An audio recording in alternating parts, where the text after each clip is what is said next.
हम कक्षा 10th की सामाजिक विज्ञान का अध्ययन कर रहे हैं और इसमें हमारी पुस्तक है भारत और समकालीन विश्व भाग 2 और इसके अंदर आज हम दूसरा अध्याय प्रारंभ करेंगे, भारत में राष्ट्रवाद।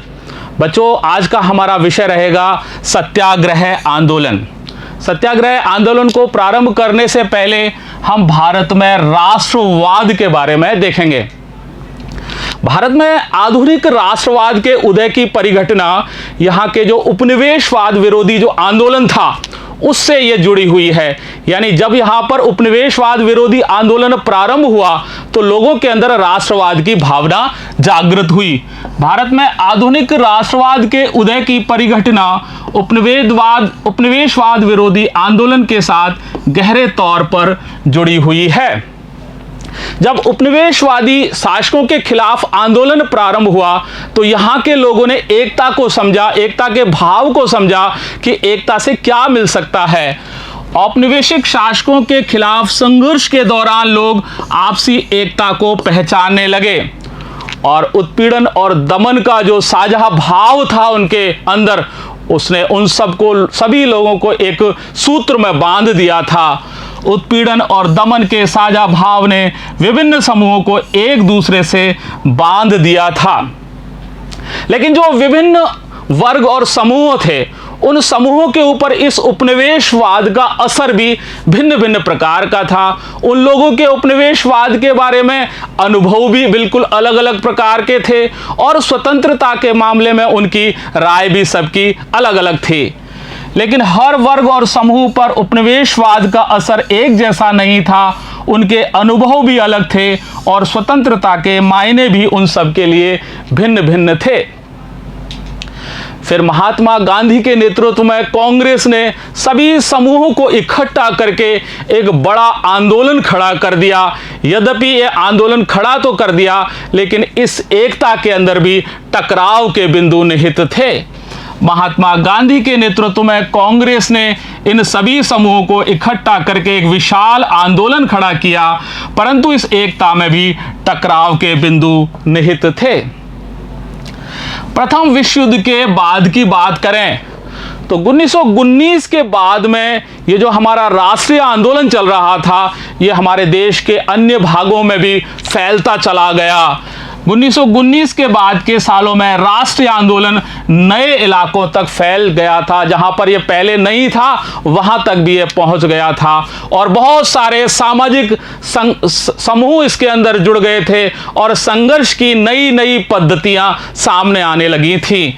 इसमें नए सामाजिक समूह शामिल हो गए थे और संघर्ष की नई पद्धतियां भी सामने आ रही थी।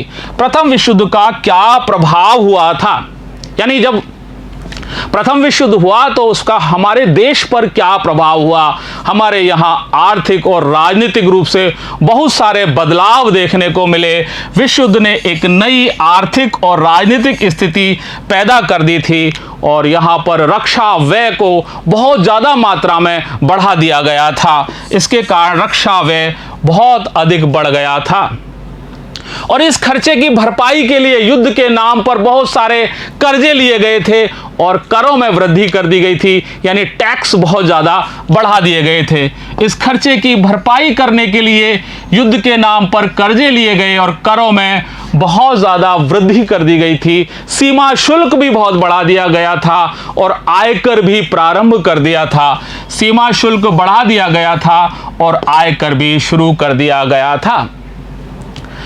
युद्ध के दौरान जब विश्व युद्ध चल रहा था तो 1913 से लेकर 1918 के बीच में पूरे देश के अंदर महंगाई बहुत ज़्यादा बढ़ गई थी, यानी कीमतें लगभग दोगुना हो गई थी और जो सामान्य स्तर के लोग थे या गरीब लोग थे उनके सामने तो बहुत ज़बरदस्त समस्या आ गई थी। युद्ध के दौरान 1913 से 1918 के बीच कीमतें भी बढ़कर दोगुना हो चुकी थी, जिससे आम लोगों की मुश्किलें बढ़ गई थी। इसके साथ साथ एक और प्रॉब्लम हो गई थी। गांव में जबरन लोगों को यानी किसानों को और युवाओं को सिपाही के रूप में लड़ने के लिए भर्ती किया जा रहा था, जिससे ग्रामीण इलाकों में लोग बहुत आक्रोशित थे। गांव में सिपाहियों को जबरन भर्ती किया गया था, जिसके कारण ग्रामीण इलाकों में व्यापक गुस्सा था और जबरदस्ती उनको सेना में सिपाहियों के रूप में भर्ती किया जाता था लड़ने के लिए अपने ही लोगों से। और 1918 से 1919 तक और 1920 से 1921 तक हमारे देश में बहुत सारे इलाके के अंदर फसलें खराब हो गई थी और खाद्य सामग्री की भी कमी आ गई थी, क्योंकि फसलें खराब हो गई तो खाने की चीजें कहां से पैदा होती, तो खाद्य सामग्री की भी यहां बहुत ज्यादा कमी आ गई थी। 1918 से 19 और 20 से 21 में देश के बहुत सारे हिस्सों में फसल खराब हो गई थी, जिसके कारण खाद्य पदार्थों का भारी अभाव पैदा हो गया था। और उसी समय फ्लू की महामारी भी हमारे देश में बहुत जबरदस्त फैल गई थी। और इसका प्रभाव देखिए आप कि 1921 की जनगणना जब हुई तो उसके अंदर दुर्भिक्ष और महामारी से जो लोग मारे गए थे उनकी संख्या 120 से 130 लाख के आसपास थी। 1921 की जनगणना के मुताबिक दुर्भिक्ष और महामारी के कारण 120 से 130 लाख लोग मारे गए थे। यद्यपि लोगों को यह उम्मीद थी कि जब प्रथम विश्व युद्ध समाप्त हो जाएगा उसके बाद में उनकी मुश्किलों को दूर कर दिया जाएगा, उनके दिन ठीक आ जाएंगे, लेकिन ऐसा कुछ भी हुआ ही नहीं। लोगों को उम्मीद थी कि युद्ध खत्म होने के बाद उनकी मुसीबतें कम हो जाएंगी, लेकिन ऐसा नहीं हुआ। और उसी समय एक नया नेता उभर करके हमारे देश के अंदर सामने आया। अहिंसा का यह पुजारी ऐसा था जिसका संघर्ष का ढंग और उसका संघर्ष का तरीका भी बिल्कुल ही अलग ही प्रकार का था। इसी समय एक नया नेता सामने आया और उसने संघर्ष का एक नया ढंग और एक नया तरीका पेश कर दिया, सत्याग्रह का विचार। जनवरी 1915 में महात्मा गांधी भारत में आए, उससे पहले वो दक्षिणी अफ्रीका में थे। महात्मा गांधी जनवरी 1915 में भारत लौटे, इससे पहले वे दक्षिणी अफ्रीका में थे। दक्षिणी अफ्रीका में उन्होंने वहां की जो नस्ल भेदी सरकार थी उसके खिलाफ उन्होंने जन आंदोलन किया था और उस जन आंदोलन के अंदर वो सफल हुए थे, उन्होंने सफलता प्राप्त की थी और इसी को उन्होंने सत्याग्रह कहा था। उन्होंने एक नए तरह के जन आंदोलन के रास्ते पर चलते हुए वहां की नस्ल भेदी सरकार से सफलतापूर्वक लोहा लिया था और इस पद्धति को वो सत्याग्रह कहते थे। एक नए प्रकार का उन्होंने जन आंदोलन किया था जिसके बारे में हम देखेंगे। उससे पहले हम जो उनका जन आंदोलन था दक्षिणी अफ्रीका में जो उन्होंने किया था उसके बारे में देखते हैं। दक्षिणी अफ्रीका में भारतीय मजदूर फोकस ट्रस्ट से गुजर रहे थे। 6 जनवरी 1913 की यह घटना है, उस समय का यह चित्र है। और न्यू कैसल से ट्रांसवाल की ओर जब ये बढ़ रहे थे, ये सारे के सारे मजदूर महात्मा गांधी के नेतृत्व में वो मजदूर थे और महात्मा गांधी उनका नेतृत्व करते हुए जा रहे थे। ट्रांसवाल की ओर बढ़ रहे इस जुलूस में महात्मा गांधी मजदूरों का नेतृत्व कर रहे थे। तो देखिए, जब जुलूस आगे बढ़ा तो जुलूस को रोका गया और महात्मा गांधी को गिरफ्तार कर लिया गया। तो वहां के जो बहुत सारे मजदूर थे, अश्वेत मजदूर थे, उन्होंने वहां के सरकार के खिलाफ, जो कि नस्ल भेदी सरकार थी, उनके अधिकारों का हनन कर रही थी, उसके खिलाफ वो सारे के सारे मजदूर उस सत्याग्रही आंदोलन के अंदर शामिल हो गए। जब जुलूस को रोका गया और गांधी जी को गिरफ्तार किया गया तो हजारों मजदूर अश्वेतों के अधिकारों का हनन करने वाली नस्ल भेदी कानूनों के खिलाफ सत्याग्रह में शामिल हो गए। यानी ऐसी सरकार जो वहां पर नस्ल भेदी सरकार थी और उसने इस प्रकार के कानून बना रखे थे जो अश्वेतों के अधिकारों का हनन करते थे, उन कानूनों का उल्लंघन करते हुए उन्होंने अपनी गिरफ्तारी दी और सत्याग्रही आंदोलन में वो शामिल हो गए। सत्याग्रह का आंदोलन क्या था? सत्याग्रह का मतलब क्या था? यानी सत्य का शक्ति पर आग्रह, यानी सत्य जो है वो शक्ति से आग्रह करे, वही सत्याग्रह है। यानी सत्य की खोज पर जोर दिया जाता है। जहां भी सत्यता है उसकी खोज की जाए, उस पर जोर दिया जाता है, वही सत्याग्रह है। इसका अर्थ अगर देखें तो इसका अर्थ यह है कि अगर आपका उद्देश्य सच्चा है, बिल्कुल आप सही मन से काम कर रहे हैं और आप अन्याय के खिलाफ संघर्ष कर रहे हैं, तो जो उत्पीड़क है उससे मुकाबला करने के लिए आपको किसी भी शारीरिक बल की आवश्यकता नहीं होगी। यदि अगर आपका उद्देश्य सच्चा है और आपका संघर्ष अन्याय के खिलाफ है, यानी आप सच्चे मन से अन्याय के खिलाफ, यानी सच्चाई से अन्याय के खिलाफ लड़ रहे हैं, तो जो उत्पीड़क है उससे मुकाबला करने के लिए, यानी जो आपको परेशान कर रहा है उससे मुकाबला करने के लिए आपको किसी भी शारीरिक बल की आवश्यकता नहीं है, यानी कोई भी हिंसा की आपको आवश्यकता नहीं होगी। प्रतिशोध की भावना या आक्रामकता का सहारा लेकर के आप किसी भी चीज को नहीं जीत सकते हो। आप अहिंसा के द्वारा ही संघर्ष की लड़ाई में विजय प्राप्त कर सकते हो। प्रतिशोध की भावना और आक्रामकता का सहारा लिए बिना ही सत्याग्रही केवल अहिंसा के सहारे भी अपने संघर्ष में सफल हो सकता है। आपको प्रतिशोध रखने की किसी से आवश्यकता ही नहीं है, ना आपको आक्रामक बनने की आवश्यकता है। आप तो अहिंसा के मार्ग पर भी चलोगे तो भी संघर्ष में आपकी विजय होगी। इसके लिए आपको जो आपका दमनकारी शत्रु है उसकी चेतना को झंझोड़ना होगा, उसको जागृत करना होगा। इसके लिए दमनकारी शत्रु की चेतना को झंझोड़ना होगा और जो आपका उत्पीड़क जो शत्रु है, उत्पीड़क शत्रु है, उसको इस बात के लिए प्रेरित करना होगा कि वो आपकी सच्चाई को हिंसा की बजाय वो सच्चाई को सहज भाव से ही मान ले। यानी एक तो हिंसा के द्वारा सच्चाई को किसी के सामने पेश किया जाए, उसकी बजाय सहज भाव से ही हम जो हमारी सच्चाई को पेश कर रहे हैं उसी को वो मान ले तो ज़्यादा ठीक है। इस प्रकार से उसको प्रेरित करना चाहिए। उत्पीड़क शत्रु को इस बात के लिए प्रेरित किया जाना चाहिए कि वह हिंसा के जरिए सत्य को स्वीकार करने की अपेक्षा सच्चाई को सहज भाव से ही स्वीकार कर ले। और फिर इसके अंत में आप देखिए, सदैव ही सत्य की जीत होती है। और गांधी जी का यह विश्वास था कि अहिंसा का जो यह धर्म है, उस धर्म के द्वारा मैं इस पूरे देश को एक ही सूत्र के अंदर बांध सकता हूं, ऐसा उनका पक्का विश्वास था। सत्याग्रह के द्वारा गांधी जी का विश्वास था कि अहिंसा का यह धर्म सभी भारतीयों को एकता के सूत्र में बांध सकता है। यानी सत्याग्रह के द्वारा वो पूरे देश को एक सूत्र में बांधने का काम कर रहे थे। सत्याग्रह पर महात्मा गांधी के विचार क्या थे? महात्मा गांधी ने सत्याग्रह की परिभाषाएं दी हैं, विभिन्न प्रकार से उसको समझाया है। उसमें उन्होंने कहा है कि सत्याग्रह कोई शारीरिक बल नहीं है, शरीर के बल का इसमें कोई भी आवश्यकता नहीं है। और सत्याग्रही कभी भी अपने शत्रु को कष्ट नहीं देना चाहता है। सत्याग्रही अपने शत्रु को कभी भी कष्ट नहीं देना चाहता है। वो शत्रु का कभी विनाश भी नहीं चाहता है, वह अपने शत्रु का विनाश भी नहीं चाहेगा और वो उसके प्रति कभी भी दुर्भावना की भावना भी नहीं रखता है। सत्याग्रह के प्रयोग में दुर्भावना के लिए कोई स्थान नहीं होता है। तो सत्याग्रह है क्या?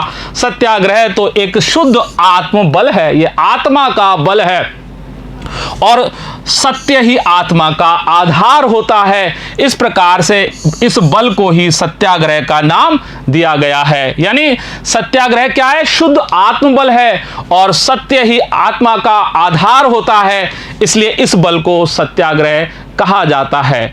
और हमारी जो आत्मा होती है वो सदैव ही सत्य से यानी ज्ञान से परिपूर्ण होती है।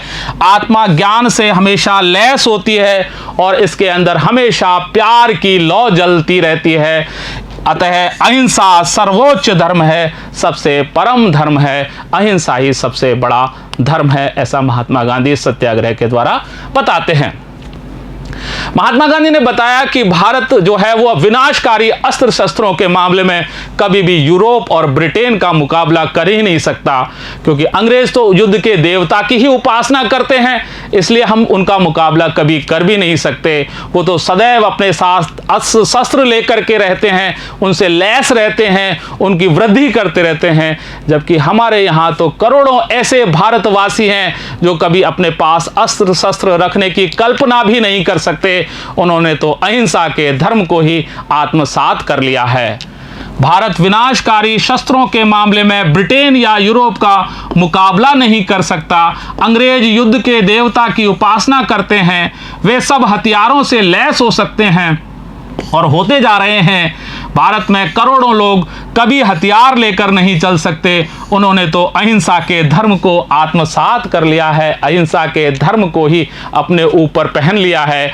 वो कभी भी हिंसा नहीं कर सकते, वो हथियारों से लैस भी नहीं रह सकते। अंग्रेज तो अपने देवता भी युद्ध के देवता की ही उपासना करते हैं, हम वैसे कभी भी नहीं हो सकते। भारत आने के बाद गांधी जी ने कई स्थानों पर सत्याग्रह आंदोलन चलाया। यहां पर उन्होंने विभिन्न स्थानों पर गए और सत्याग्रह के उन्होंने आंदोलन चलाए। इस आंदोलन में सबसे पहले 1917 के अंदर वो बिहार में चंपारण नामक स्थान पर गए और वहां पर जो दमनकारी बागानी व्यवस्था थी उसके खिलाफ किसानों को एकजुट करके उन्होंने सत्याग्रह आंदोलन चलाया। बिहार के चंपारण इलाके का दौरा किया और दमनकारी बागान व्यवस्था के खिलाफ किसानों को संघर्ष के लिए प्रेरित किया। फिर 1917 में ही वो गुजरात के खेड़ा जिले में गए और वहां पर किसानों की बहुत सारी फसल बर्बाद हो गई थी और वहां बहुत सारे जो किसान थे वो प्लेग की बीमारी से भी जूझ रहे थे। प्लेग की महामारी उस समय फैली हुई थी, तो जो किसान थे वो लगान चुकाने के अंदर छूट चाहते थे। गांधी जी वहां पर गए, उन्होंने उन सबको एकत्रित किया और उनके साथ मिलकर के उन्होंने सत्याग्रह का आंदोलन चलाया। 1917 में उन्होंने गुजरात के खेड़ा जिले के किसानों की मदद के लिए सत्याग्रह का आयोजन किया। फसल खराब हो जाने और प्लेग की महामारी के कारण खेड़ा जिले के किसान लगान चुकाने की हालत में नहीं थे।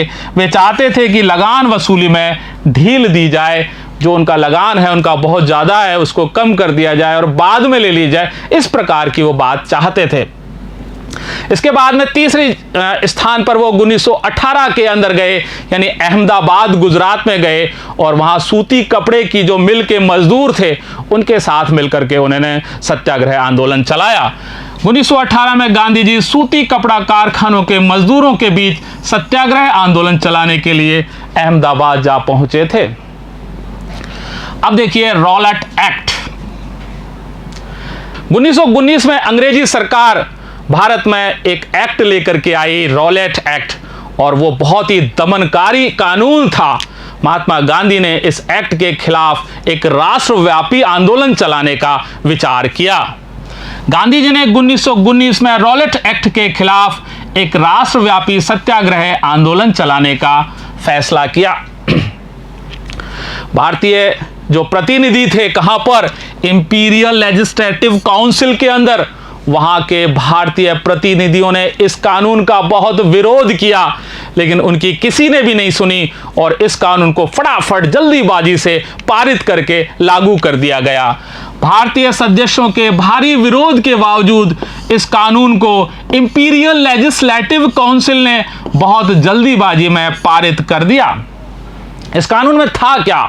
इस कानून में यह था कि अगर कोई भी राजनीतिक गतिविधियां हो रही हैं हिंदुस्तान के अंदर, तो उन गतिविधियों को जबरन कुचला जा सकता है। इसका अधिकार सरकार को, अंग्रेजी सरकार को दे दिया गया। और कोई भी अगर राजनीतिक कैदी है तो उसको बिना मुकदमा चलाए 2 साल तक जेल में रखा जा सकता है। इस प्रकार के ये 2 बहुत खतरनाक कानून अंग्रेजी सरकार को दे दिए गए। इस कानून के जरिए सरकार को राजनीतिक गतिविधियों को कुचलने और राजनीतिक कैदियों को 2 साल तक बिना मुकदमा चलाए जेल में बंद रखने का अधिकार मिल गया था। महात्मा गांधी जो इन कानून के, ये जो कि अन्यायपूर्ण कानून थे, इनके खिलाफ थे और वो अहिंसक तरीके से इस नागरिक अवज्ञा चाहते थे, यानी जो नागरिक हैं वो अवज्ञा करके अहिंसक तरीके से इस कानून का बहिष्कार करें और इस कानून को खत्म करने की कोशिश करें। तो उसके खिलाफ महात्मा गांधी ने सत्याग्रह आंदोलन चलाया और आंदोलन को हम 3 चरणों में देखेंगे। सबसे पहले 6 अप्रैल 1919 को 6 अप्रैल 1919 को ये आंदोलन प्रारंभ हुआ और हमारे देश के विभिन्न शहरों के अंदर बहुत सारी रैलियां और जुलूस निकाले गए। 6 अप्रैल 1919 से यह प्रारंभ किया गया और विभिन्न शहरों में रैली और जुलूसों का आयोजन किया गया। रेलवे वर्कशॉप के जो कर्मचारी थे उन्होंने हड़ताल कर दी और सारी की सारी जो दुकानें थीं वो बंद कर दी गईं। रेलवे वर्कशॉप में कामगार हड़ताल पर चले गए और दुकानें बंद हो गईं। जैसे रेलवे के बंद होने से और दूसरे डाक तार वगैरह जो दूसरे संचार की व्यवस्थाएं थी वो सब जब बाधित हो गई तो अंग्रेज बिल्कुल घबरा गए। उन्होंने कहा संचार के साधन तो सारे समाप्ति हो जाएंगे, तो उन्होंने तुरंत ही दमनकारी नीति अपनाना प्रारंभ कर दिया और जो सत्याग्रही थे उनका दमन करना प्रारंभ कर दिया। इस व्यापक जन आंदोलन से चिंतित रेलवे और टेलीग्राफ जैसी संचार सुविधाओं के भंग हो जाने की आशंका से भयभीत अंग्रेजों ने राष्ट्रवादियों का दमन करना प्रारंभ कर दिया और अमृतसर में उन्होंने बहुत सारे वहाँ के जो स्थानीय नेता थे उनको हिरासत में ले लिया और महात्मा गांधी को दिल्ली आने पर पूरी की पूरी पाबंदी लगा दी गई, यानी वो दिल्ली में प्रवेश नहीं कर सकें। अमृतसर में बहुत सारे स्थानीय नेताओं को हिरासत में ले लिया गया और गांधी जी के दिल्ली में प्रवेश करने पर पाबंदी लगा दी गई। अब देखिए 10 अप्रैल 1919 को क्या हुआ। 10 अप्रैल 1919 को अमृतसर के अंदर एक शांतिपूर्ण तरीके से जुलूस जा रहा था, रैली जा रही थी। अंग्रेजों ने उसके ऊपर गोली चला दी और उससे जो भीड़ थी वो बहुत ज़्यादा उत्तेजित हो गई और उस भीड़ ने बैंकों पर, डाकघरों पर, रेलवे स्टेशनों पर, जगह जगह पर उन्होंने हमले कर दिए। 10 अप्रैल 1919 को पुलिस ने अमृतसर में एक शांतिपूर्ण जुलूस पर गोली चला दी। इसके बाद लोग बैंकों, डाकखानों और रेलवे स्टेशनों पर हमले करने लगे और फिर अमृतसर के अंदर मार्शल लॉ लागू कर दिया गया और जनरल डायर ने अपने हाथ में कानून की जो व्यवस्था थी पूरी कमान अपने हाथ में संभाल ली। मार्शल लॉ लागू कर दिया गया और जनरल डायर ने कमान संभाल ली अपने हाथों में ही। 13 अप्रैल 1919 को ही जलियांवाला बाग हत्याकांड हुआ था। 13 अप्रैल 1919 को अमृतसर के जो अड़ोस पड़ोस के गांव में रहने वाले लोग थे वो सालाना बैसाखी का जो मेला मनाया जाता था वो जलियांवाला बाग के अंदर मनाया जाता था, तो इसलिए वो वहां पर आकर के इकट्ठे हुए। और इसके अलावा बहुत सारे ऐसे राष्ट्रवादी लोग भी थे जो इस दमनकारी कानून के खिलाफ इसका विरोध करने के लिए भी जलियांवाला बाग में एकत्रित हुए थे, इसलिए वहां बहुत सारे लोग इकट्ठे हो गए थे। उस दिन अमृतसर में बहुत सारे गांव वाले सालाना बैसाखी मेले में शिरकत करने के लिए जलियांवाला बाग मैदान में जमा हुए थे। काफ़ी लोग तो सरकार द्वारा लागू किए गए दमनकारी कानून का विरोध प्रकट करने के लिए भी एकत्रित हुए थे और ये जो मैदान था वो चारों तरफ से बंद था, क्योंकि बाहर के लोग वहाँ बहुत सारे आए थे और उन लोगों को ये पता भी नहीं था कि अमृतसर के अंदर मार्शल लॉ लागू किया हुआ है। यहाँ पर किसी प्रकार से यहाँ बहुत ज़्यादा लोग एक साथ इकट्ठे नहीं हो सकते हैं। शहर से बाहर होने के कारण वहाँ जुटे लोगों को यह पता नहीं था कि इलाके में मार्शल लॉ लागू किया जा चुका है। जनरल डायर अपने हथियारबंद सैनिकों के साथ वहाँ पहुँचा और उसने उनसे जाकर के और उनके ऊपर गोलियां चलवा दी और उसके अंदर बहुत यानी सैकड़ों लोग मारे गए और उसने उससे पहले पूरे रास्ते भी बंद करवा दिए थे चारों तरफ से, जिससे कोई भी वहां से बाहर निकल के नहीं जा सका। जनरल डायर हथियारबंद सैनिकों के साथ वहां पहुंचा और जाते ही उसने मैदान से बाहर निकलने के सारे रास्तों को बंद करवा दिया और उसके सिपाहियों ने भीड़ पर अंधाधुंध गोलियां चला दी, जिसमें सैकड़ों लोग मारे गए। बाद में जनरल डायर ने बताया था कि इस प्रकार से वो जो राष्ट्रवादी थे या जो सत्याग्रही थे उनके ऊपर वो विस्मय और अचरज का एक नैतिक प्रभाव डालना चाहता था, यानी उनमें डर की भावना पैदा करना चाहता था। ऐसे उसने दमनपूर्वक इसलिए उसने ये कार्य किया। बाद में उसने बताया कि इस प्रकार से वह सत्याग्रहियों के जहन में विस्मय और दहशत का एक नैतिक प्रभाव उत्पन्न करना चाहता था, उनको वो डराना चाहता था। फिर 13 अप्रैल 1919 के बाद में क्या हुआ? 13 अप्रैल 1919 के बाद में ये जैसे ही जलियांवाला बाग हत्याकांड की घटना पूरे देश के अंदर फैली तो बहुत उत्तर भारत के बहुत सारे शहरों में लोग सड़कों पर आ गए। जलियांवाला बाग की खबर फैली तो उत्तर भारत के बहुत सारे शहरों में लोग सड़कों पर आ गए और सड़कों पर आकर के उन्होंने वहाँ की इमारतों पर हमला करना प्रारंभ कर दिया, वहाँ के डाकघरों को जलाना प्रारंभ कर दिया, वहाँ के रेलवे स्टेशनों पर हमला कर दिया, जगह जगह पर बैंकों पर उन्होंने हमले करने प्रारंभ कर दिए। तो सरकार ने इसके खिलाफ दमनकारी नीति अपनाई। सरकार ने इन कार्यवाहियों को निर्ममता से कुचला और उसने जो राष्ट्रवादी लोग थे उनको अपमानित किया और उनको आतंकित भी किया, उनको बहुत परेशान किया। कैसे किया? उन्होंने सत्याग्रहियों को जमीन पर लिटा करके और अपनी नाक रगड़ने के लिए मजबूर कर दिया। उनको ज़मीन पर लिटा करके और घसीट कर चलने के लिए कहा गया और अपने सभी साहिबों को सलूट करने के लिए कहा गया। देखिए यहाँ पर एक चित्र है, इस चित्र के अंदर एक सिपाही जो हैं वो लोगों को घिसट कर चलने के लिए मजबूर कर रहे हैं। यहाँ पर एक व्यक्ति है, वो घिसट कर चल रहा है। जनरल डायर के हुक्म से सिपाही लोगों को घिसट कर चलने के लिए मजबूर कर रहे हैं। सत्याग्रहियों को जमीन पर नाक रगड़ने के लिए, सड़क पर घिसट कर चलने के लिए और सारे साहिबों को सलाम मारने के लिए मजबूर किया गया। उनको बहुत अपमानित किया गया, लोगों को कोड़े मारे गए और गांव में बम डाले गए, बम फेंके गए। लोगों को कोड़े मारे गए और गांवों जैसे गुजरावाला पंजाब में बम बरसाए गए। और हिंसा के इस तांडव रूप को देख करके महात्मा गांधी ने इस सत्याग्रह आंदोलन को वापस ले लिया। हिंसा फैलते देख महात्मा गांधी ने इस आंदोलन को वापस ले लिया और इस प्रकार रॉलेट एक्ट के खिलाफ जो ये सत्याग्रह आंदोलन किया गया था वो आंदोलन समाप्त हो गया। और इस प्रकार से बच्चों हमने सत्याग्रह आंदोलन जो कि रॉलेट एक्ट के खिलाफ किया गया था उसका समापन देखा और इसी के साथ हम भी यहीं पर विराम लेते हैं और अगले भाग के अंदर हम खिलाफत आंदोलन और असहयोग आंदोलन के बारे में अध्ययन करेंगे। धन्यवाद।